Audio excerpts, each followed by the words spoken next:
rain this week, brought to you by Cincy Light. Cincy Light, the flavor of Cincinnati. Key Brian Hayes got traded to the Reds at the deadline, and we're like, hold on, what? Why? And boy howdy, we could have been more wrong. He has been on an absolute heater, not including Sunday. His slash line for the week, 438, 526, 750, with an OPS of 1.276. And then on Sunday, 0 for 2, 2 walks. But that's also with elite defense at the hot corner that we haven't seen in eons. Is it time to say that we were wrong? And that he's back to his 2020 form? I mean, what is back for Brian Hayes, though? Like, it's the high water mark is 15 homers on the season, like a 108 OPS plus. It's not a great profile. This has been a fun first 70 at-bats for the Reds, no doubt. And, he's still young. He's 28. He could absolutely have a late career breakout. We've seen it hundreds of times. But I need to see more than 70 at-bats of Brian Hayes raking to discount the 2,000 at-bats of a 660 OPS. But him catching a ball off of a foot. Well, we knew that football. Man, that was a good one. We knew that was coming. Yeah. The defense is why we got it. It wasn't for the bat.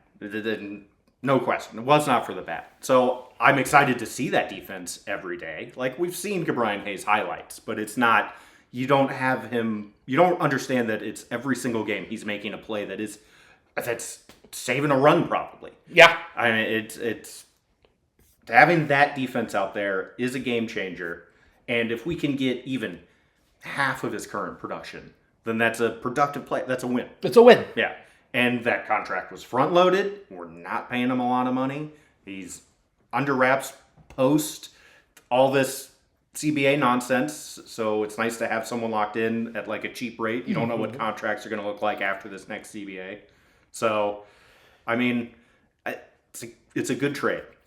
But I don't know if he has just turned into an offensive juggernaut yet. Sure. Yeah. I don't think we're ever really hard on him. I just think we were very anticipating possibly getting Gino Suarez and having all of those extra runs produced coming from almost one singular person as opposed to spread out through 3-4 guys. Definitely the defense you expected to be there. It's been dazzling. It's been fun to not worry when a ball gets hit to the left side of the infield.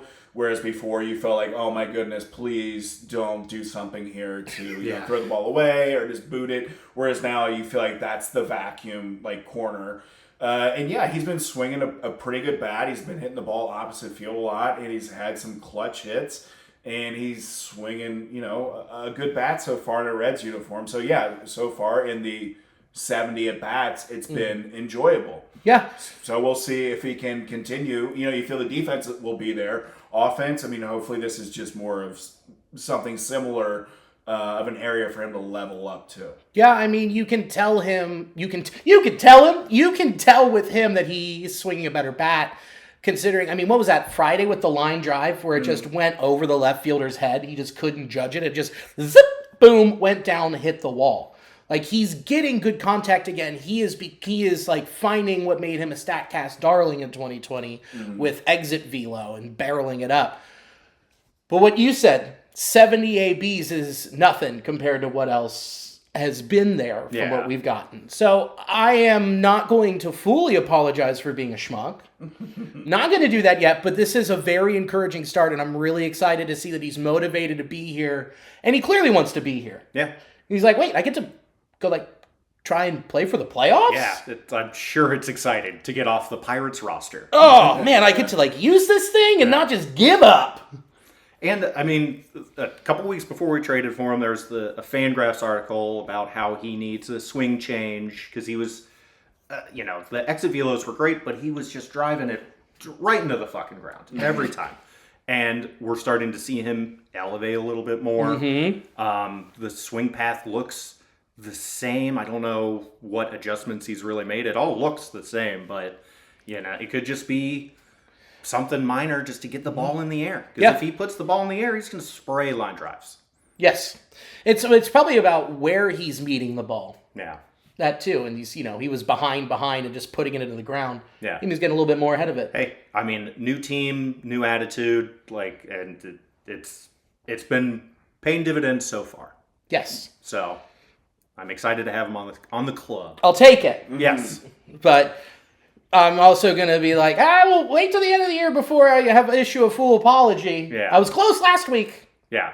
Also, I mean, my criticism of the Reds deadline was an ideological one of just they keep operating around the margins rather than pushing the chips in. And with how cheap the rental bats did go, this was a good time to push those chips in and make a splashy move. Yeah. And even with him hitting like this, it's just not a splashy move. No, especially when you look and see what Ramon Laureano's doing. Yeah, and I know.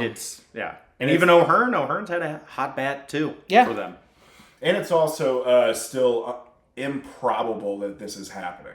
I still want to point that out because Ke'Bryan Hayes has never really hit this well in this time span, or at least this is one of his high water marks. And then having Andujar play well, Lytle doing well his first outing, this is a lot of stuff that's going positive happening all at once from 4 different sources. So it's going well right now, but time will tell. Yeah, when he has to make an adjustment. Yeah. I just don't want to see it. I don't want to see it until after the postseason when they're like, we figured something out with him. It's like, shut up. You didn't figure out shit, buddy. You watch what you're saying. But yeah, dude, I mean, overall, yeah. I mean, it's not going to continue to be like this. 2020 was the exception to the rule when it was the 60 games and he was just mashing. This will be the exception.